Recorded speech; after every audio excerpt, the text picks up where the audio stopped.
Christine Reyes at asawang si Ali Katibi reunited, present sa moving up ceremony ni Amara. Marami ang natuwa nang makitang magkasama ang dating mag-asawang sina Christine Reyes at Ali Katibi para sa kanilang anak na si Amara.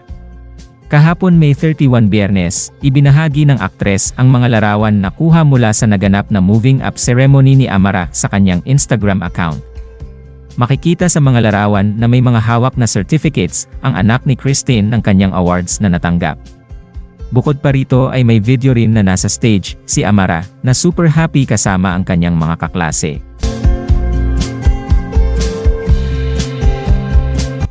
Moving up, maiksing caption ni Christine. Makikita rin sa post na kasama nila si Ali na kumain matapos ang moving up ceremony ng kanilang anak. Marami naman ang nag-comment at nagpadala ng kanilang congratulatory messages kay Amara.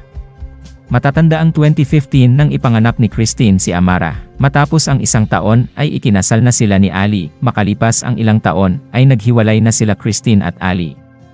Sa naging guesting ng aktres sa Fast Talk with Boy Abunda ay inamin niyang isang taon na silang annulled ni Ali. Kwento ni Christine, hindi nag-workout ang kanilang marriage dahil hindi pa sila matured ni Ali sa pag-handle sa kanilang responsibilidad bilang mga magulang. Sa ngayon ay in relationship ang aktres sa kapwa-aktor na si Marco Gumabao, habang si Ali ay may non-showbiz girlfriend. Gayunman nananatiling civil ang dalawa, lalo pat pareho nilang mahal ang kanilang anak na si Amara.